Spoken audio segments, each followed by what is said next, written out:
Well, folks, welcome to one more edition of Politics and Random. Berto is your host. Thank you so kindly for being part of the show. We're going to have a great show for you today. The news of the day today is, by the way, AVQ. Welcome aboard. Michael Rudnin watching all along from Twitch. So you've switched from Twitch, and well, I see you're both Twitch and what we can say YouTube as well. I'm kind of curious about Twitch. They don't have a upvote, downvote system to their videos. Only a view counter. That's not good. I thought there was some way for it to be rated according to some folks, but I don't know. What do I really know? Anyhow, folks, thank you guys so kindly for being here. What is the show going to be about today? We have a great show in store for you, and I'm about to put it on the screen. Today's show title is, let me get that on the screen. Come on, screen. Come on, screen. There you go. Inflation spike is a fraud. Dems' failure in Virginia explained, and Liz Cheney skewers Republicans. Anyhow, we're going to start with the, I really wanted to start with the inflation, but I'm going to wait for the inflation until after we do Harvey Wasserman. We're going to do the Harvey Wasserman interview, and then we'll go ahead and talk about inflation, and then we'll kind of play around with Liz Cheney. What you say about that, guys? I think that should be okay. Let's see if any of you have anything else that you guys want to say. AVQ says, yeah, I'm done with Facebook. And YouTube keeps deleting all my comments with links. So Twitch is it for me now. I think Twitch so far is a bit more lenient. So I think that's a good thing. I don't think that's a bad choice, my friend. Not only that, we'd like to kind of get exposure on other platforms as well. You know, we are also live on Facebook, on Twitter, and on what is it called, LinkedIn, etc., etc., etc. We have all the bases covered. But I tell you what, let's go ahead and start the program because this is a fairly good interview. Let's go ahead and start with Harvey Wasserman, and then after we're done with Harvey, we'll continue with the program. So Harvey, take it away. Welcome to one more edition of Politics and Random. Berto Willis, your host. Today we have a special guest. With us is Harvey Wasserman. You know him as the journalist, the activist, you name it, that's what he does. He's been with, what's the name of your group now, Harvey? I forget. It's the Grassroots Emergency Election Protection Coalition. Agreed. And that is a very important group where we are making sure that everybody's vote counts. But we are here to speak about something special. First of all, everybody is screaming heli murder about Virginia and New Jersey. You have a take. You wrote an article. I think you co-wrote an article with Joel Segal. Right. And I want to talk a little bit about that. Why don't you tell me, break it down for me. What occurred in Virginia?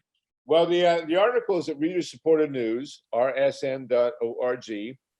And basically, of course, as always, the punditocracy and the corporate Democrats always blame the left whenever they lose, which is frequent. They attack people with progressive politics who actually want to get something done in the government. But the fact is that, and so they're claiming that this loss in New Jersey, this loss in Virginia, and the close race in New Jersey are somehow related to left politics. And but the reality is that the guy in New Jersey didn't run a great campaign. He's actually a pretty good governor, the Murphy in New Jersey. He, unlike so many others, he's actually competent. He knows how to run a government, and New Jersey is a pretty well-run state, actually. Virginia, you had this guy, and he wasn't a bad candidate, ran a decent campaign, more or less.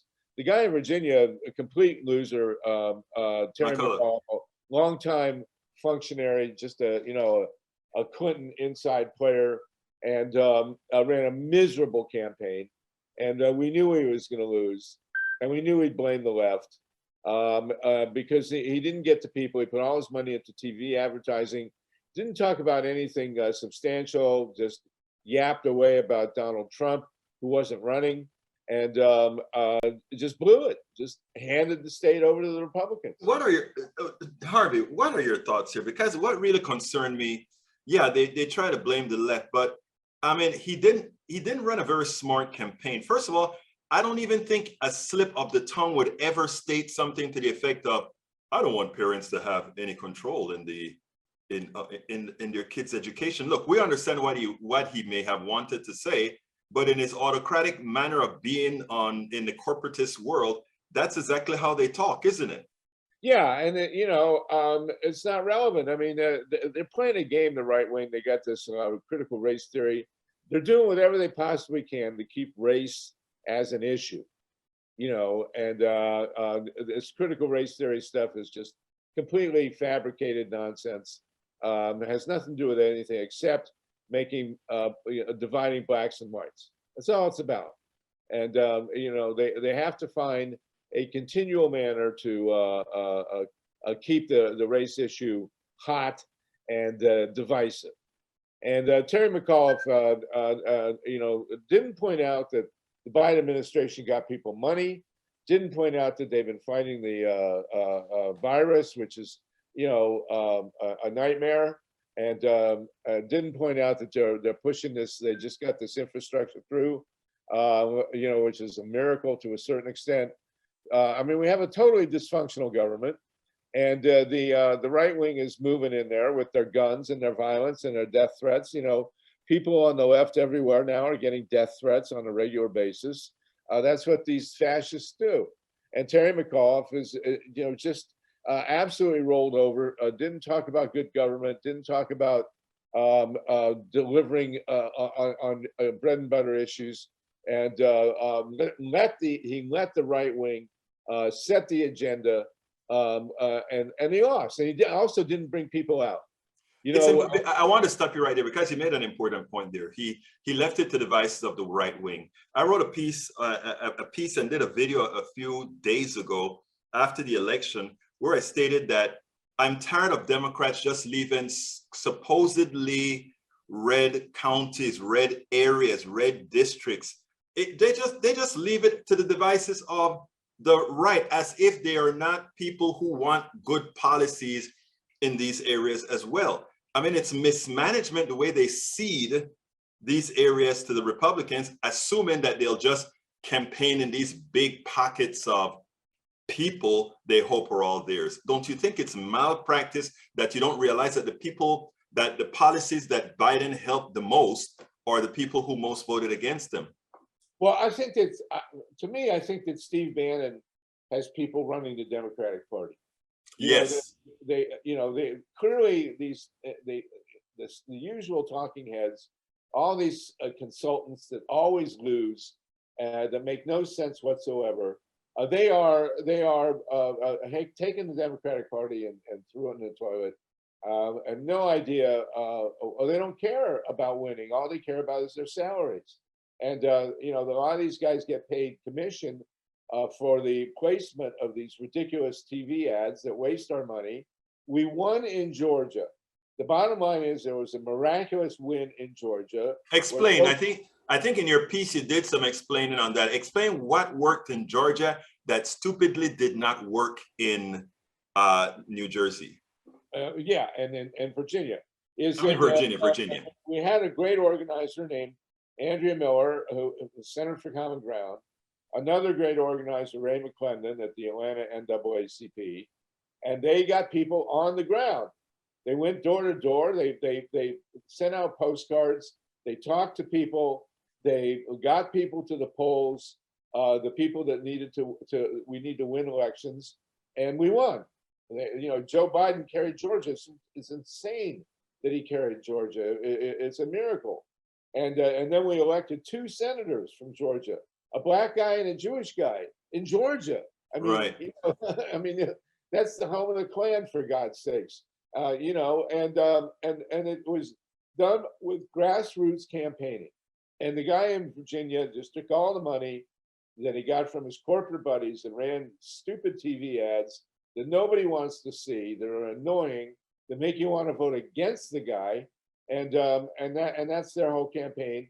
And then they lose, and then they blame the people that could have won the election for them, because they don't want to do policy.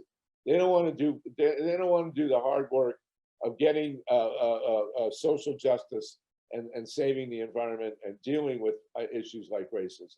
Now, look, I want to throw something past you, Harvey, because whereas we call it that they've been incompetently campaigning, I don't know if that's the case. I want to postulate this to you, and you tell me your thoughts about this.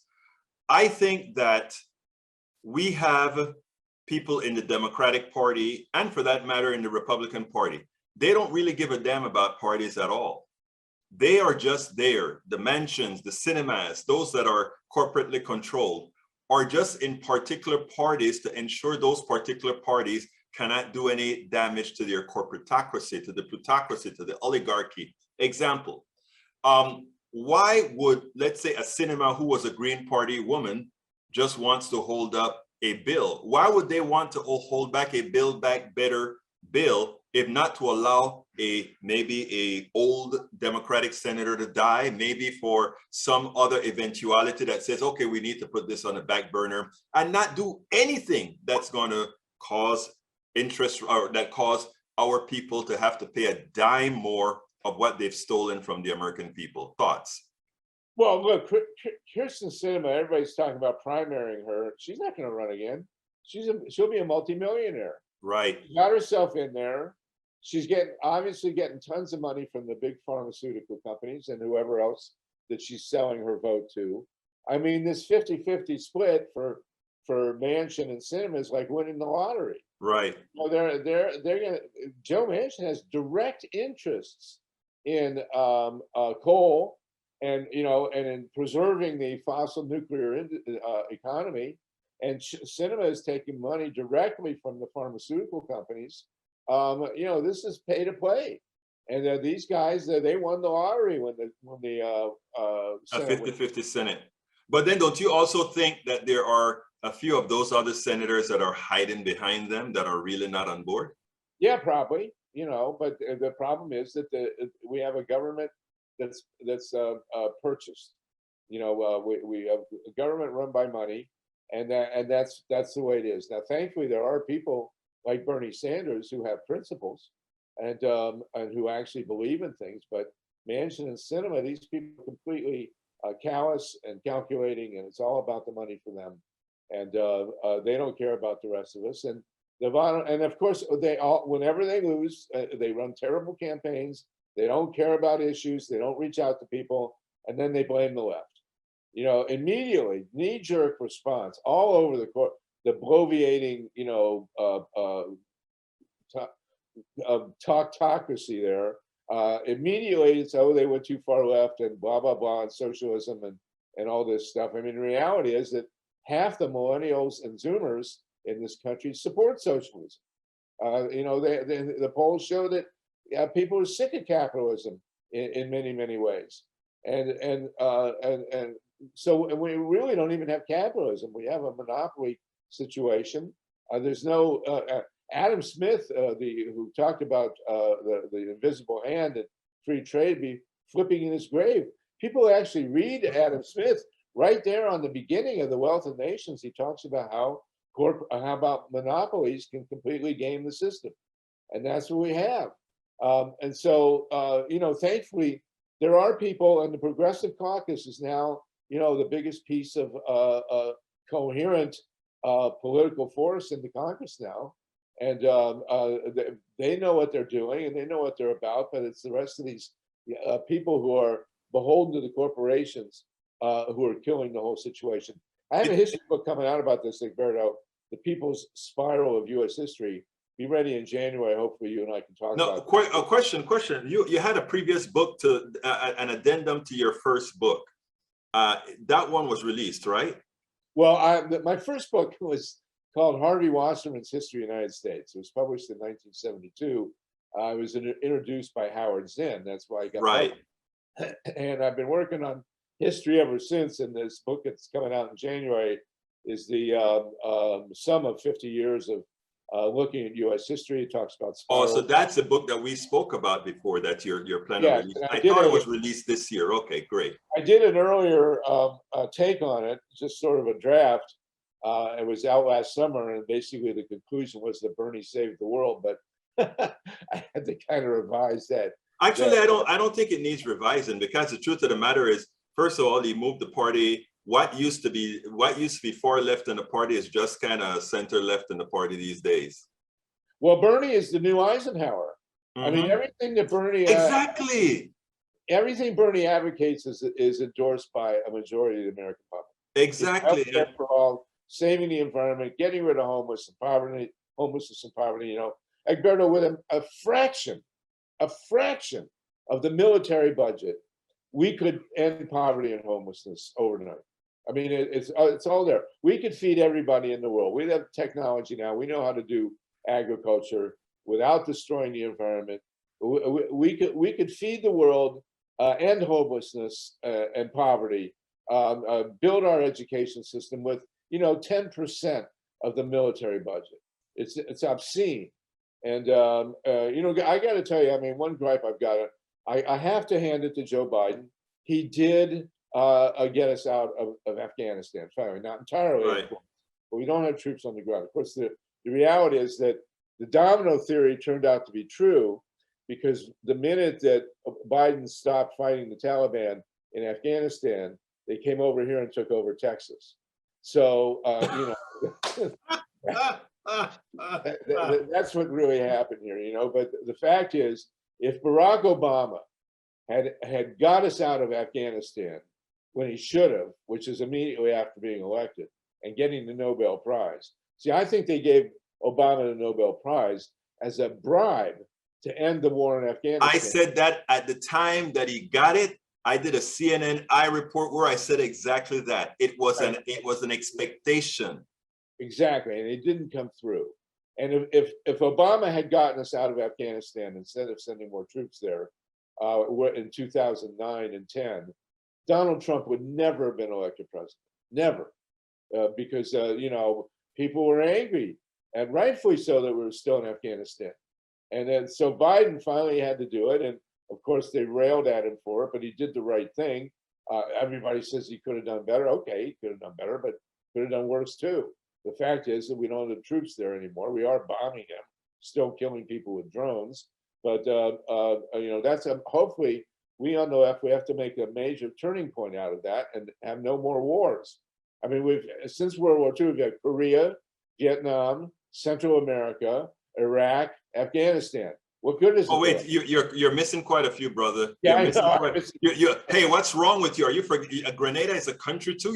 Grenada, that's right. Yeah, that's a country too. And by the way, the attempted military coup in Venezuela is a real thing too. And look what they did in Honduras. Exactly. So, and Yemen and the whole deal. So the bottom line is we have got to they yelling and screaming about money for social programs and infrastructure. The military budget just sails right through. Let me stop you there, because here's a funny thing, and I don't know. Look, Harvey, you better talk to some of your Democrats out there in California and elsewhere, because here's what they forget to say. We are going crazy about a $3.5 trillion social program that has jumped to a $1.75 trillion program that really has a whole bunch of environment in it and not a whole lot of social program in there. When if we were to say, the military budget is a $7 trillion budget, or $7.5 trillion budget, that's how they describe us. We are talking about 1.7 over 10 years versus 7 trillion over 10 years. What gives? Why don't we advertise that way? That doesn't even talk about the CIA and the black box stuff. Exactly. So it's really outrageous, and it's killing us. I mean, it's classic end of empire stuff, Egberto. I'm a history teacher, and you look what happened to Greece and to Rome and to Babylon and the British, and I mean, only 12 or so different countries invaded Afghanistan and all got their butts kicked. So, the graveyard of empire. So we are now in the post-imperial or end of empire stuff. Let me ask you, does it make the correlation between these great fallen empires and the United States as an empire? Oh, of course, absolutely. Okay. We've been an empire ever since we started. Right. We've been a republic, a sort of a democratic republic, but we've also been an empire. Right. And in the long run, to paraphrase Lincoln, no country can exist half democracy, half empire. That doesn't work. Right. So, and we're paying the price now. And like I say, if Obama had ended the empire, we would be in a very, very different case, different situation. I have to say, all the horrible stuff that's going on in this country really is directly traceable to the war in Vietnam. Okay, one thought here. I know I want to, because we're running on time right now, but I want to get your opinion on something right now. The progressives finally said, okay, with some assurances, we let you have the bill. Did they do the right thing? Yeah, I think so. But but you notice the 6 votes against the Democratic. Omar is Ilmar, Omar, AOC, and a few others. Yeah. Yes, but 5 women and one guy, by the way. But women, look, women. I'm sorry.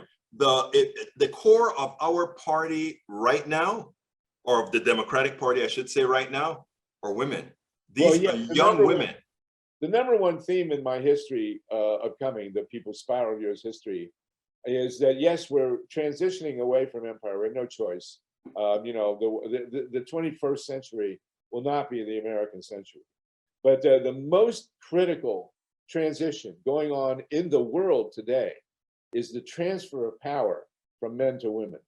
And I think that's a good thing. Number one, because and our democracy, whatever democracy we have in the United States, is rooted not so much in Greece, in Rome. I mean, there are aspects of the Roman Republic and the Greek democracy, but the democracy in America comes straight from the indigenous. The number one influence on establishing the United States as a democracy was the Iroquois Confederacy. Oh, I didn't know that. The most advanced democracy in the world was the Haudenosaunee, the people of the Longhouse, who are in what's now upstate New York. They had an extremely advanced democracy, which completely changed the worldview of the Europeans who came here. And it's totally ignored in all our history books. But even the liberal history books, they say, well, the Indians were here and they were nice people and we shouldn't have wiped them out.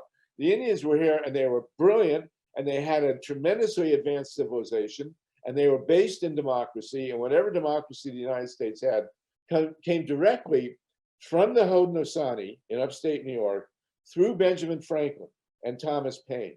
If you want to look at the major influences on American democracy in the 1770s and 80s, it was Benjamin Franklin and Thomas Paine, and they were totally in tune with the indigenous. Hey, you need to send me a manuscript of that book now to enlighten me so that I can ask you the right questions when it come out in January, buddy. I will indeed. Yeah. Egberto, you're the greatest, and I understand you subjected yourself to being on the board of KPFT, probably the greatest act of masochism in world history, and we need to retake the Pacifica Network, and that's for another show too. Well, you know what? With guys like you on the team, brother, and whether directly or indirectly, that's exactly what we're gonna do. Yes, and we need that network, and we need your show. You're doing great stuff, Egberto. It's really great to be on with you, and we got to stop this left bashing finally. I mean, the good news is in the United States, and this is the game changer, is that the American public is with us. All this right wing stuff, this screaming of this horrible fascist. I can't even think of his name, the jerk on TV all the time. They're always yelling and screaming about the left, and they use this critical race theory to divide people. Racism is the core cancer, along with empire, that's been destroying the United States since the 1600s. And it was invented. Racism was invented to divide people and to divide the working class, and that's what they're still doing. And they're still relying on it, but less and less. The millennials and the Zoomers, the two upcoming generations, which are now about a third of the country, are very, very left and progressive compared to all other generations, even the baby boomers in our history, because they're racially diverse. They couldn't care less about people being gay. I mean, it's just part of and the indigenous were like that too, by the way. There were tribes in some cases that discriminated against gays, but by and large, homosexuality was just accepted by the indigenous and they were matriarchies. There's a great line.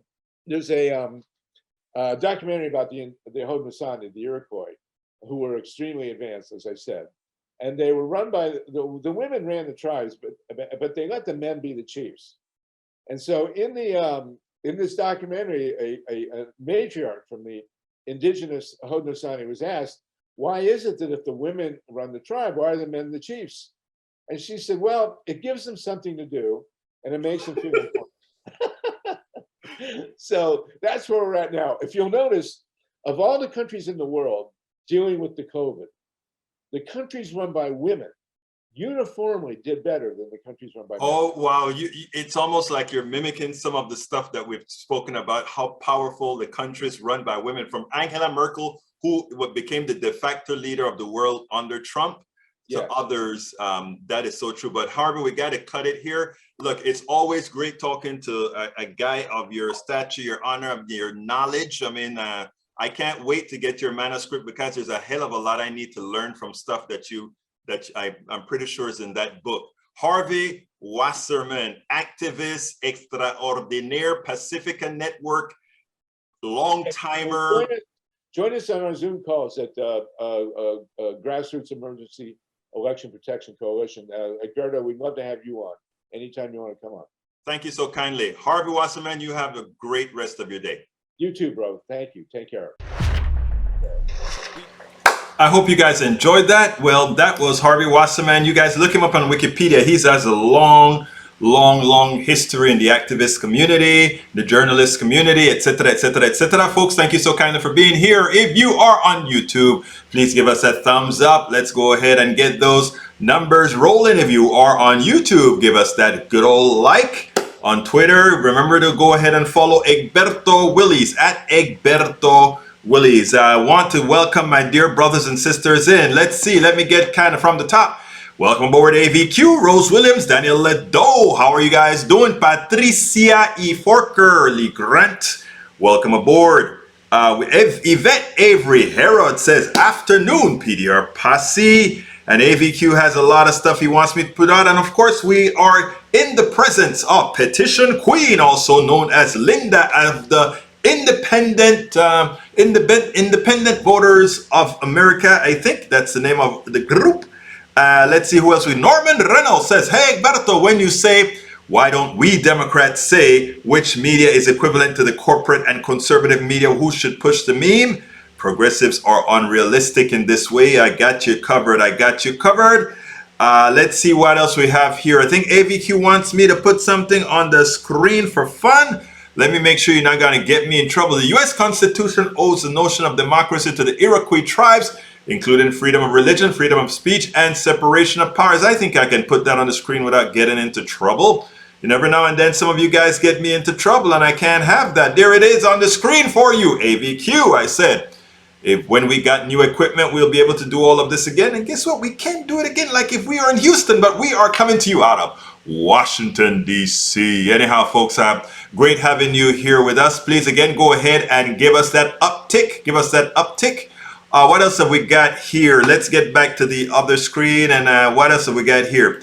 Egberto, after the show, there's a satirical video I'd like you to watch. I'll check it out, my brother. AVQ again. Tom C. says, echo and out of sync on YouTube. Still a great program. You had an echo again? I thought I fixed the echo. That actually, if we had an echo, that would be my fault, because there is a particular reverb thing that I need to do, and it doesn't seem like it was connected. Anyhow, I'm not sure what that is. Out of sync, I'm not sure either, my friends, but I try every now and then. Just being operator, producer, and everything, sometimes we get it all wrong. I try to clean it up, usually in the podcast that we put on anchor.fm. Check out our podcast there as well. Let's see what else we say. Two-spirit persons were considered to be holy persons in cultures across Turtle Islands before the invasion from Europe. Let's see what else we have here. Petition Queen says, getting out the two-party system is the revolution. We will keep breaking America without breaking out of it. I agree. Obama gave up his independent edge when he walked in by putting Organizing for America under the DNC. Petition Queen, you hit the number on the head. Even Obama feared what was it called? Organizing for Obama is what it used to be called. Organizing for OFA is what we used to call it, OFA. Even Obama feared how powerful OFA had become. And the reason why OFA was pretty much shut down is because OFA had the oomph to actually force the hand of the plutocracy. And as you know, the presidency has its own gravity, even for a progressive going in there. And that's what you're seeing with Biden right now. Let me go ahead and do my ask, and then I want to talk about inflation, because what I want to say about inflation is very, very, very important. Before I forget, let me ask you guys, is the echo gone first of all? Is the echo gone? Let me know. Let's see here. If you are just joining us, please remember, if you are on YouTube, give us that thumbs up. If you are on Facebook, give us the like. Now, please, if you are on YouTube, click that join button. Please become a part of the PDR Posse. We need your support to keep doing what we do. We're going to talk about inflation and the caveats of inflation right after I give this ask. Stick around. This is a very important thing that everybody needs to understand. Everybody needs to understand what I'm going to talk about next, okay? But anyhow, please, if you're on YouTube, or if you're not on YouTube, go to politicsandright.com/YouTube to become a subscriber, a member rather, politicsandright.com/YouTube. Alternatively, you can become a member by going to politicsandright.com/Patreon. I need patrons. I need folks to start clicking on that Patreon thing and giving me some more patrons to kind of zoom up my numbers. My numbers for patrons are not very good right now. For YouTube, it's getting better, but I need a lot more YouTube as well. But please consider as well, my friends, politicsandright.com/PayPal. For those of you who don't want either platform, but are very happy with PayPal, it's getting cold right now. Go get yourself a hoodie, please, at our store. Everything you buy helps support the program. Politicsandright.com/store is where you can get the hoodies, hats, all that good stuff.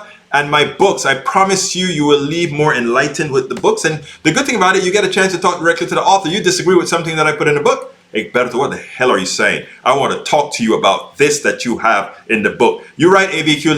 Jacinda Ardern from New Zealand, great Prime Minister. Let's go ahead and say now, politicsandright.com/books to go ahead and get our books.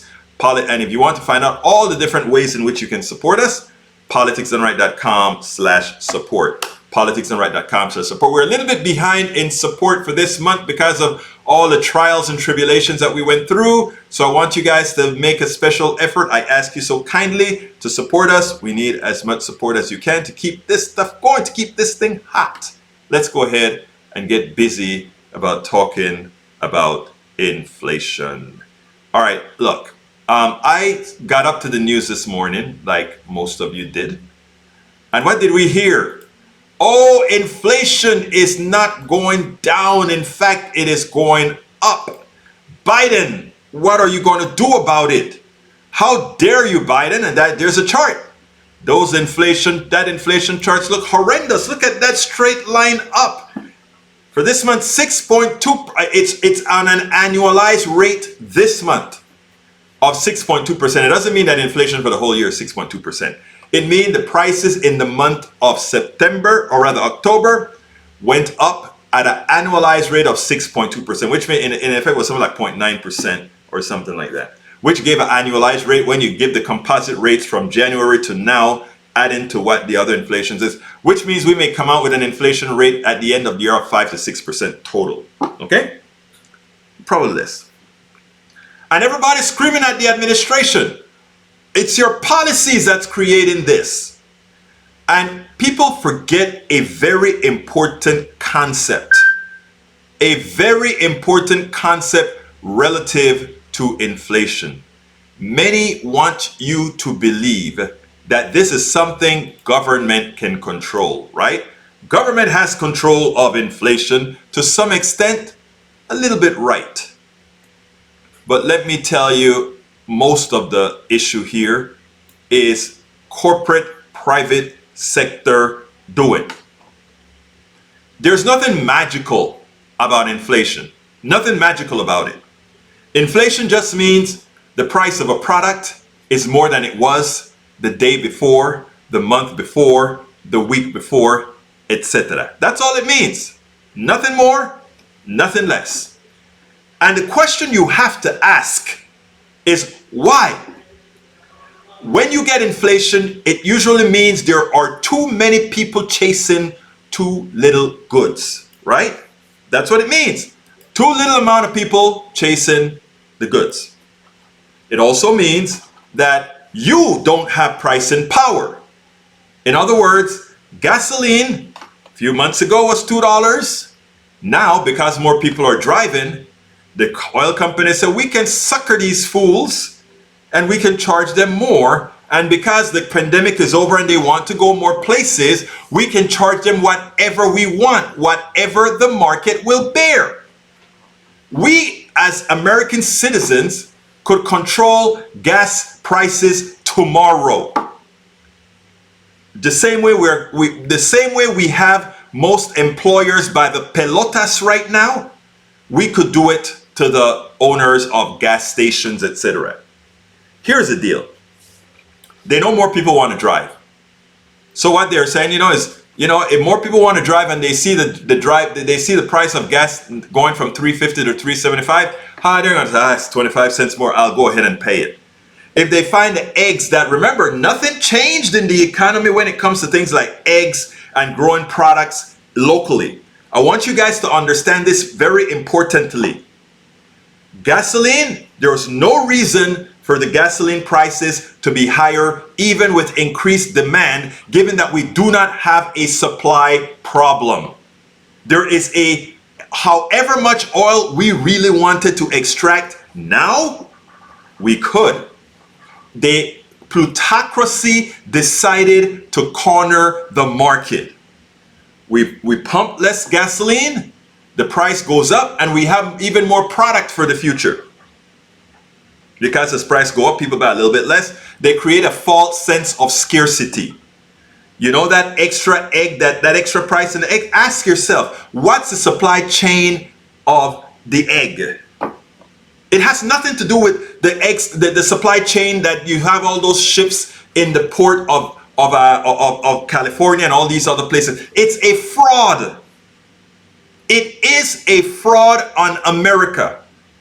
And until we understand that and call it out, people talk about price controls. We don't want price controls because it will create it'll create shocks in the market and all these other features we like to talk about. The fact of the matter is we continue to be played by the public, by the private sector. They continue to sucker us. It is nothing more than price gouging based on false information. Are there ships in the Gulf waiting to come in the Gulf of both California, Texas, and all these other places trying to go through the Panama Canal?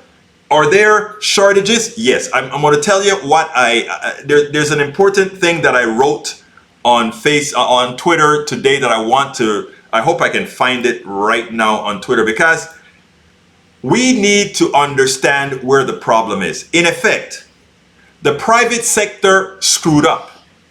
I'm not talking about oil and all of that, that's price gouging. The price of eggs, gouging. The price of produce, gouging. There is no reason. They're not paying the farmer anymore. They're not paying those folks coming over from across the border to farm the lands. They're not paying them anymore. But somehow the price goes up. Come on, people. We constantly get played. The inflation rate is a fraud. And until we understand that, and until we call out the politicians to pass laws to screw them. In other words, you want to take more money out of the people's pocket? Good. You charge them more. We'll charge you the taxes to recover the extra money that you picked up and give it right back to the people. That's what we need to start doing, right? That's what we need to start doing. But anyhow, there is none of this that we should believe. Figuring out price control laws to prevent price gouging, especially during times of trouble, would be a good idea to prevent the public being ripped off. Exactly.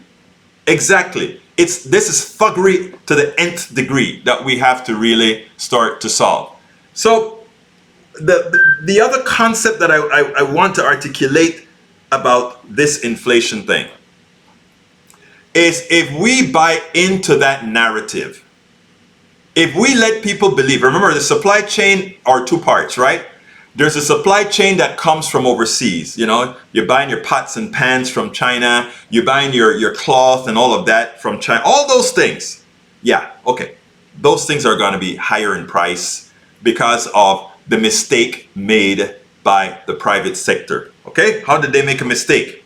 The private sector wanted to gouge and take in a lot more money for themselves. So they created this thing known as just-in-time inventory. Just-in-time inventory says, if I'm building a car, I only have enough parts in the car to last me a week or so to build that car. If for some reason there is a storm in the Atlantic Ocean and parts that are coming in from China, remember parts come in from all over the world, including the United States, but you can't build a half a car. The bill of materials is what you have for every product you build, right? Every product that you create, I used to do all this stuff before. Every product that you create has something known as a bill of materials. The bill of materials could have pieces from all over the world. You can't build a car until all those pieces are there. If one is missing from some part of the world, you can't build a damn car.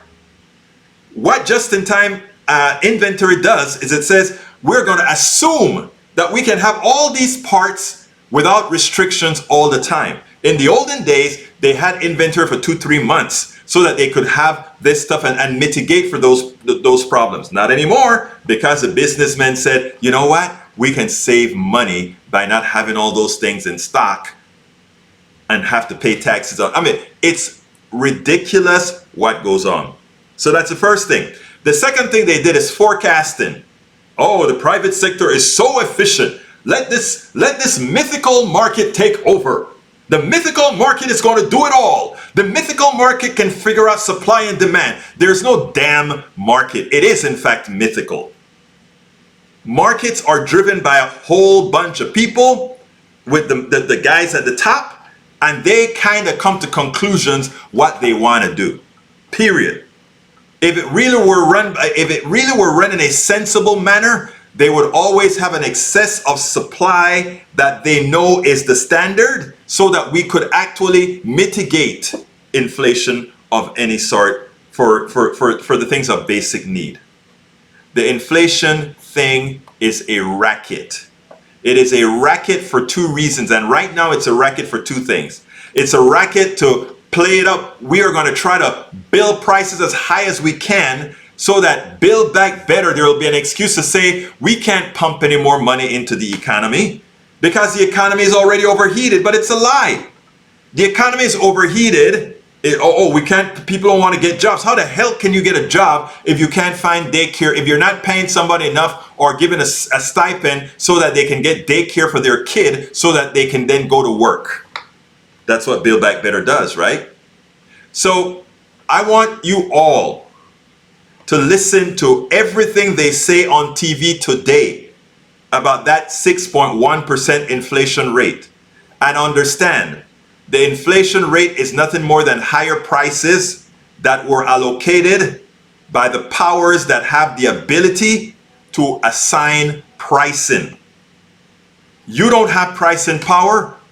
Others have pricing power. When we had to stay home, we showed how powerful the individual was. And how powerful was the individual? Oil prices went to below zero because they were still pumping oil and needed places to store it. So the oil companies were paying people to take oil. Negative growth. We put a kink on the oil company. We did that.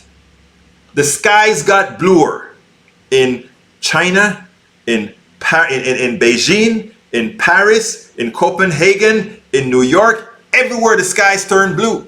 We actually did it to them.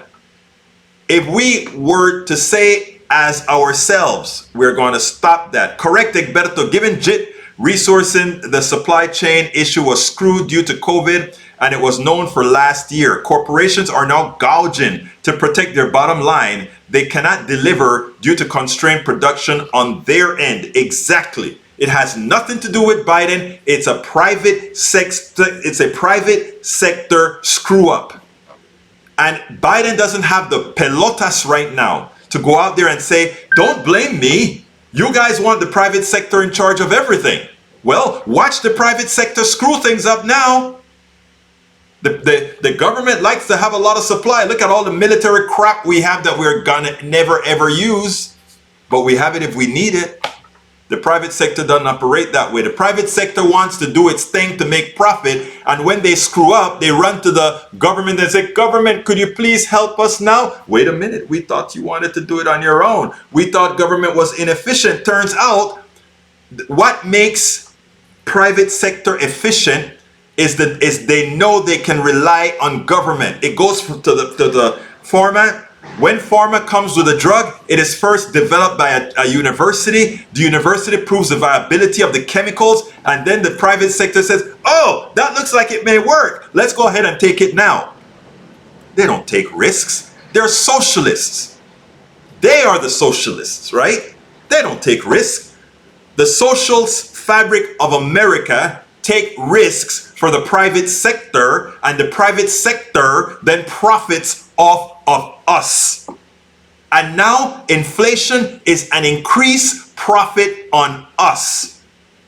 And until we let people know that and let them get into the attack mode against the private sector who is responsible for this, we will continue to have bad policy, because the Bidens of the world are not going to come out and say it's the private sector who screwed this one up.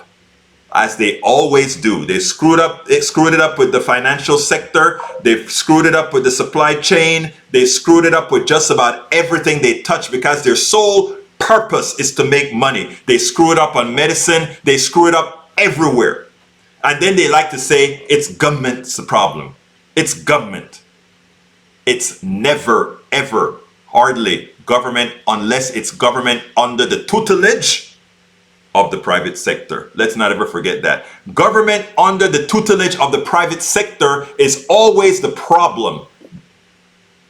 Those people who really love government, those people who really devote themselves to working in government, they are the altruistic ones. They are the ones that say, you know, I believe in doing what's right to people. Don't ever sit back and think those in the private sector somehow are benevolent for the well-being of the people. How can they be if their sole purpose of being, according to Milton Friedman? Look up Milton Friedman, one of the gods of the new capitalist system. Their sole purpose is to make a profit for the shareholders, and also a big bonus for the executives, and the employees are nothing but peons. Let's always remember that. Let's always remember that. All right, machine not working too well. Which machine is that? And our nation must definitely, okay, let's see. Stepping out a few minutes early. AVQ, thank you for having been here, brother. Let me start talking to whatever you guys are saying now. Okay, echo, let's see. The echo on Twitch, there's no echo on Twitch according to AVQ. We owe a lot to how the Sun nations from whom Ben Franklin got institutions on how to have inclusive government. AVQ says inflation right now is a result of the supply chain strains we're experiencing as a result of a year-long pandemic, not enough supply to meet demand. And it's not, but that's not the only thing, AVQ. There's no reason for eggs to be increased in price, milk to be increased in price. Those are local. They don't have a supply chain problem with milk, etc.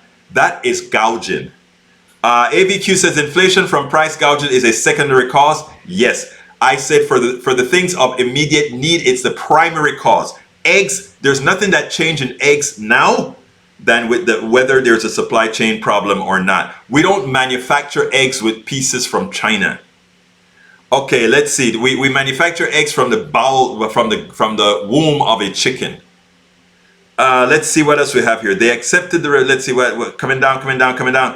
The spiritual civilization will eternally shed a light that will never terminate. I agree with that, AVQ. Our supply system used to be focused on robustness to make sure there's no crashes, but now they're focused on profiting by removing all safety redundancies. Exactamente correcto. And that's why I'm saying, sir, now everything is just in time supply, not having enough backup stock and inventory for any time they are using. Exactly. Let's see what else we have here. I think I read that one from Jit on Norman. Stepping away early, Tom C. Thank you so kindly. Lived it for that $10. What is it here? I think that's a chime up. Thank you so kindly. Politics done right. Stay in the fight, guys. Indeed, it's time for all of us to step into the fight. Thank you very much, Live It, for your contribution of $10 to the Politics Done Right posse. You are forever a part of our team constantly. Let's see what else we got here. What else we got here? I can't get it up on the screen right now because we only have 4 minutes to go. Lived it, but you know, you are in our thoughts, and it's right there. Scroll. Actually, I can get it on the screen right now. Actually, what am I saying? You guys made sure I had the technology for that. There it is. Lived it. That is Living It Blue Bar saying we gave you more. We supported Politics Done Right the way it should be. Politics Done Right. Stay in the fight, guys. All right. We're coming up close to the end of the program. Please, again, if you're just joining us, do what Lived It does. Give us a super chat. If you can't give a super chat, consider clicking that join button and becoming a part of our posse. You can also go to politicsdoneright.com/Patreon. politicsdoneright.com/Patreon. We need more patrons. Actually, folks, we need them badly. We also need more YouTube subscribers, meaning YouTube members. We have tens of thousands of subscribers, but we need more members. So please consider going to politicsdoneright.com/YouTube, politicsdoneright.com/YouTube. And don't forget, there's also PayPal, politicsdoneright.com/PayPal, politicsdoneright.com/PayPal. Help us keep this message going. I want us to get that narrative on inflation change, folks. Peggy Lopez, welcome aboard. I want us to get that narrative change, folks. Whenever you hear people talk about inflation and try to make it a government issue, it is imperative that you say inflation is a private sector concoction based on their ineptitude. And I do want to find that, what I wrote this morning. I think it's important. I think I can find it before the show is over, because it's important. And I'd like you guys to retweet what I tweeted here. I think I can find it, and I think it's gonna come up. ¿Dónde está ese tweet que hice esta mañana? All right, here is the tweet that I did. I said the following: the mythical market is at full speed. The recent economic reality is manufactured inflation by a profiteering and incompetent private sector. You cannot have real inflation without real shortages. Therefore, it is manufactured. Americans are paying for private sector incompetence for using just-in-time inventory, poor forecasting, low pay that disincentivizes work, and paying off politicians to keep taxes low on the wealthy that prevents the repair and creation of necessary infrastructure. Do not be fooled. The manufactured inflation must not stop Build Back Better. It is a pity, or it is a ploy to continue screwing the masses as the rich take it all. Folks, please retweet that. Actually, let me give you the first tweet so that some of you can go ahead and retweet that. I think it's an important message that we must all be clear on. Let's see, where do I have a copy link? It's an important message that we all need to be clear on. Here is the tweet. I'm going to put it into the feed right now. Please retweet that. It is so important. Anyhow, we are coming up close to the end of the show. Again, support us at politicsdoneright.com. The catch-all, let me just put the catch-all link in there. I'm kind of winded with all the different links. politicsdoneright.com/support. Find whatever way you can to please support the program, what we're doing. But I have an announcement. I've been blessed that KPFT has extended Politics Done Right another on-air hour. So now we are on KPFT 90.1 FM on Thursdays at noon Central, and on Fridays at 11 Central. So now we have two Politics Done Right that's on air on the Pacifica Network that can be heard throughout the country, whether for those stations, those affiliates of Pacifica who pick up the program. So again, Politics Done Right is on air all over. So please consider, again, supporting us in whatever manner you can. Patricia E. Forker says, corporatocracy, the marriage of big pharma corporations and government. Patricia also says, no accountability and profits only. You're absolutely right. Look, folks, I know you could be anywhere, but you're here with me. I want to thank you so kindly for being a part of the program. I couldn't do this at all without you. I couldn't do it without you. You are the people that have made politics right possible for over a decade. We've been growing slowly, so which means as we grow, I run the risk less of having to, well, that's for another day. But please go ahead and support us, politicsandright.com/support. Please continue to tell the truth. Please continue to share the podcast. Please share the videos. Please share everything because we need to get the truth out. Thank you so kindly for the congratulaciones, Peggy Lopez. My name is Egberto Willis. This is Politics Done Right, and you guys know how I'm going to close out this baby. I am what? Out! We spend a lot of time deconstructing the news, trying to parse it into a form that everybody can understand. We try to find those little nitpicks where it flies above the fray, etc. If you really like these videos that we do, I want to ask a big favor. Please go ahead. Number one, subscribe to our channel, and number two, please join if you can. Thank you so kindly for watching. Keep watching. Please remember to share. We must populate the entire internet with our progressive message, a message that we know is what most Americans say that they want. So help us, please join.